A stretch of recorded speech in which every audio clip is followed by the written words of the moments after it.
علامہ ہشام الہی ظہیر صاحب معروف مذہبی رہنما ہیں، ہمارے ساتھ موجود ہیں۔ علامہ صاحب بہت شکریہ آپ کا، ویلکم ٹو نیوز مارننگ۔ سر یہ ہو کیا رہا ہے؟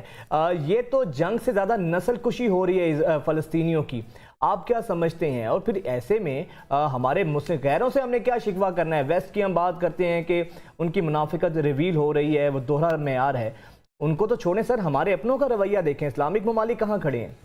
بسم اللہ الرحمن الرحیم۔ سب سے پہلی بات تو یہ ہے، یہ جو آپ نے سوال کیا یہ بڑا ویلڈ ہے، لیکن اس سے قبل بھی ایک بات ہے کہ جو قوانین ویسٹرن حکومتوں نے یا امریکہ یورپ نے جو سٹینڈرڈ بنائے ہیں جنگی قوانین کے، آپ نے اور میں نے اس بارے میں بھی تو بات اٹھانی ہے کہ سویلینز کے اوپر تو بمباری انہوں نے قوانین بنائے ہیں، اور پھر سویلین سے بھی اگلی سٹیج یہ ہے کہ جو ہاسپٹل جس کے اندر علاج معالجہ ہو رہا ہے، یہ تو بربریت کے دور کے اندر بھی اور تاتاریوں اور چنگیزیوں کے دور میں بھی یہ نہیں ہوتا کہ جہاں پہ علاج معالجے کی سہولتیں ہوں شہریوں کی، وہاں پہ حملہ آور ہوا جائے۔ تو یہاں پہ تو اسپتال کے اوپر بم گرا دیے گئے ہیں۔ جہاں تک آپ کے سوال کا تعلق ہے کہ اسلامی ممالک کہاں ہیں، تو امت مسلمہ تو مرحوم ہو چکی ہے۔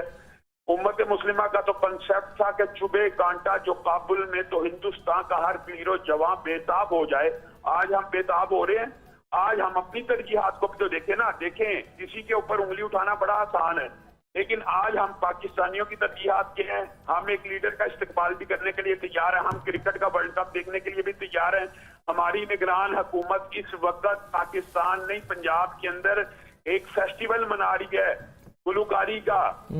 ہم غزہ کے مسلمانوں کے ساتھ کہاں پہ کھڑے ہیں؟ اپنے گریبانوں میں بھی جاننا چاہیے۔ اور جہاں تک آپ کی بات ہے یہ 100% ویلڈ ہے کہ آج 55 سے زائد اسلامی ممالک ہیں، کہاں ہے دولت؟ سب سے زیادہ مسلمان ممالک امیر ہیں، اسلحہ مسلمان ممالک کے پاس ہے۔ بات یہ ہے کہ یہ جو جہاد کا اعلان کرنا ہے یہ ریاست کا مینڈیٹ ہے۔ اگر یہ اعلان کرنا مولویوں کا یا عوام کا مینڈیٹ ہوتا تو ہم آپ کو بتلا دیتے، سب سے پہلے ہم اعلان کرتے۔ ہم یہی کر سکتے ہیں نا کہ مسلمان حکمرانوں کو ان کی غیرت کے اوپر ایک تازیانہ لگائیں اور ان کو اس بات کے اوپر آمادہ اور تیار کریں کہ اللہ کے بندو، ہر چیز موجود ہونے کے باوجود بھی اگر آپ اپنے مسلمان بھائیوں کی حمایت نہیں کرتے تو ایک ایک کر کے کٹ جائیں گے۔ عراق نہیں کٹا، لیبیا نہیں کٹا، افغانستان کے اوپر حملہ نہیں ہوا، وہ تو افغانیوں نے اپنی غیرت دینی کی وجہ سے دنیا کی سب سے بڑی طویل جنگ لڑ کے بالآخر وہاں سے حملہ آوروں کو بھگایا ہے۔ لیکن کیا ہم ہاتھ پر ہاتھ دھرے اسی طرح بیٹھے رہیں گے؟ میں تو یہ سمجھتا ہوں کہ مسلمان حکمرانوں میں سے آج کوئی ایک مسلم حکمران بھی آگے بڑھ کر اس بات کا اعلان کر دے کہ میں اسرائیل کے خلاف ہوں اور میں فلسطین کے مظلوموں کا ساتھ دوں گا عملی طور کے اوپر، تو پوری مسلمان امت اس حکمران کے پیچھے کھڑی ہو جائے گی۔ جو زبان سے قرآن سے پروٹیسٹ کر رہے ہیں ان کا بھی تو کیا فائدہ ہو رہا ہے؟ مجھے ایک بات بتائیں، زبان سے پروٹیسٹ کرتے ہیں، آج ہم حملہ کر رہے ہیں، آج حملہ کر رہے ہیں، 46 بیان ایک ہمارے ہمسائے ملک نے دے دی ہے، آج تک ایک میزائل نہیں چھوڑا۔ اور جہاں تک آپ نے یہ بات کی، یہ 100% درست اور ویلڈ بات ہے۔ 55 ممالک نے اپنی اسلامی فوج بنائی ہے، اس فوج کا کام کیا ہے؟ اگر انہوں نے یہاں بھی تحفظ نہیں کرنا، میں کہتا ہوں اگر وہ OIC کو بھی چھوڑ دیں، ہر اسلامی ملک، ہر ہم ایک امت تو ہے نا، ہم جس برے صغیر کے اندر بیٹھے ہیں، چلیں ہم اپنا جائزہ ہی دیں۔ جہاں پہ ایک بیٹی کی پکار کی وجہ سے محمد بن قاسم آن پہنچا ہے، ہماری اپنی بیٹی امریکہ کی جیل کے اندر قید ہے عافیہ صدیقی، ہم نے اس کے ساتھ کیا کیا؟ ہم ایک ایک کر کے کٹتے جا رہے ہیں۔ یہ وطنیت کے جو بت ہیں، یہ علامہ اقبال نے کہا تھا کہ ان تازہ خداؤں میں بڑا سب سے وطن ہے، اس کی وجہ سے ہم سب سے پہلے وطن کے فلسفے میں پھنس چکے ہیں، اور ہم فلسطین کو اب یہ مجھے بات بتائیں کہ مسجد اقصی کسی مسلمان ملک کا اور کسی مسلمان وطن کا مسئلہ بھی نہیں رہا، کیونکہ وہ ہمارے وطن میں بھی نہیں پائی جاتی۔ اللہ کے بندو، وہ مسجد تو ہے نا، اللہ کا گھر ہی کم از کم سمجھ کے اس کا دفاع کر لو۔ اللہ کے گھر کا دفاع کرنا قبلہ اول رہا ہے سر، ہمارا قبلہ اول ہے وہ۔ ہاں، یہ بھی دیکھیں، اب آپ نے یہ جو بات کی آپ حیران رہ جائیں گے۔ ہمارے معاشرے میں چند فلاسفر اور تھنکرز اور نام نہاد، میں تو نام نہاد ہی کہوں گا، وہ یہ کہتے ہیں یہ مسلمانوں کا قبلہ اول ہی نہیں رہا، اس کے اوپر یہودیوں کا حق ہے، جبکہ قرآن پاک کی واضح آیت ہے قد نرا تقلب وجهك في السماء فلنولينك قبلة ترضاها۔ پھر قرآن پاک میں قبلے کے حوالے سے اس کے بارے میں آیا تھا، سبحان الذی اسری بعبده۔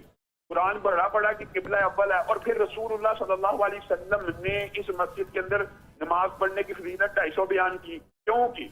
ताकि मुसलमान उम्मत इसको आजाद करवाए। इसीलिए हजरत उमर ने आजाद करवाया था, इसीलिए सलाहुद्दीन यूपी ने आजाद करवाया। आज फिर एक उमर और सलाहुद्दीन को उम्मत और फलस्तीन और मस्जिद अक्सा पुकार रही है। ये मैंने और आपने और मुसलमान हुक्मरानों ने फैसला करना है। वो कौन है? बुनियादी तौर पे कायदे आज़म मोहम्मद अली जिन्ना रहिमहुल्लाह ने इस वक्त ये रियासत वजूद में आई थी, उस वक्त एक जुमला कहा था कि ये जो इसराइल है ये मुस्लिम रियासतों के दिल में खंजर को पेवस्त किया गया।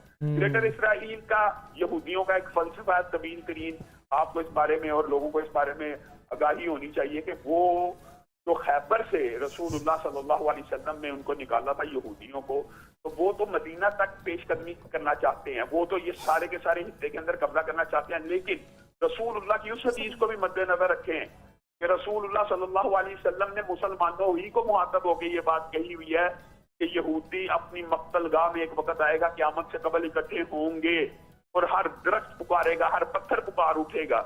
अब ये मुसलमानों की बुज़दिली की बात है।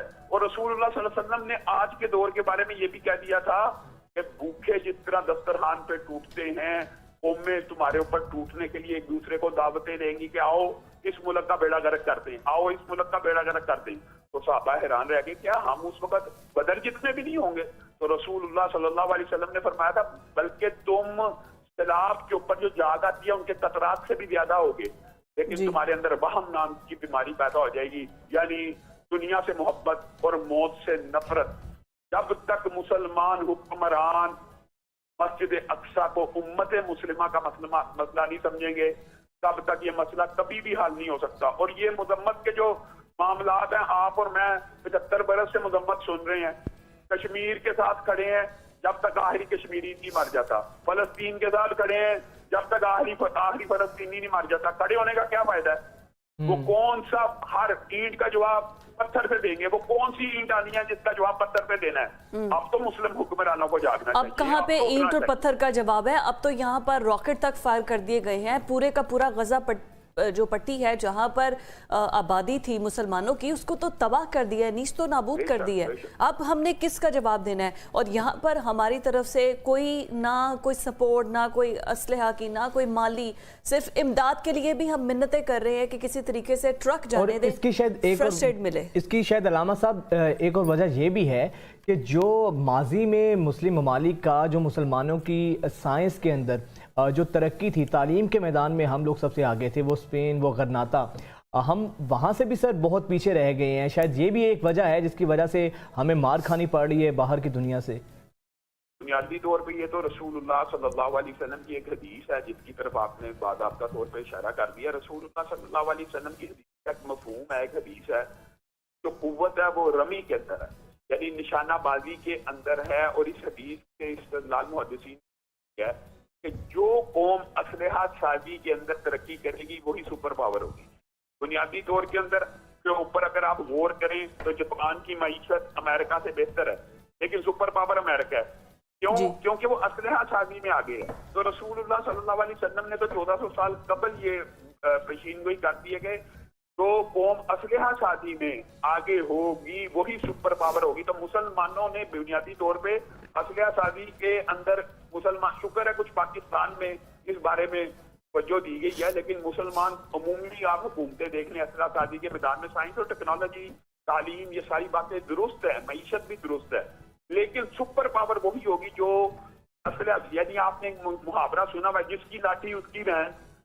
जिसके पास असलहा साजी में सबसे ज्यादा महारत होगी, सबसे ज्यादा कुव्वत होगी, सबसे ज्यादा टेक्नोलॉजी होगी, वो लाजमी बात है, इल्म से ही आनी है, वही दुनिया में सुपर पावर होगा। तो मुसलमान अगर कंसेंसस करके आपस में मिल बैठ के जैसे एक फौज बनाई थी, असलहा साजी के अंदर तरक्की करें, तो वो वक्त दूर नहीं है। लेकिन हमारा तो अलमिया ये है कि डॉक्टर कदीर साहब से हम बयान दिलवाते रहे हैं, यानी हम तो अपने हीरोज को लेट डाउन करते रहे हैं। तो ये अलमिया तो जाहिर है मुसलमानों के लिए आज है। हमारी तो हुक्मरानों से, पाकिस्तान के हुक्मरानों से ये गुजारिश है कि आगे बढ़ें, इस काम को उठाएं। सिर्फ पाकिस्तान के अंदर जो मजहबी और दीनी कुव्वतें और जमातें हैं वो आपको एक वाफर मिकदार में अवाम की, नौजवानों की एक बहुत बड़ी खेप मुहैया कर सकते हैं। आज पाकिस्तानी हुक्मरान इरादा कर लें कश्मीर को आजाद कराने का, फलस्तीन को आजाद कराने का, तो मैं ये गारंटी से कहता हूँ आज़ाद हो सकते हैं, लेकिन इसके लिए जुर्रत की ज़रूरत है, इसके लिए आगे बढ़ने की ज़रूरत है और इसके लिए बेहतरीन खारजा पॉलिसी बिल्कुल एक की ज़रूरत है। करेज की जरूरत है। बिल्कुल आपने सही कहा है। बहुत शुक्रिया अल्लामा शाह इलाही ज़हीर साहब, आप हमारे साथ मौजूद थे।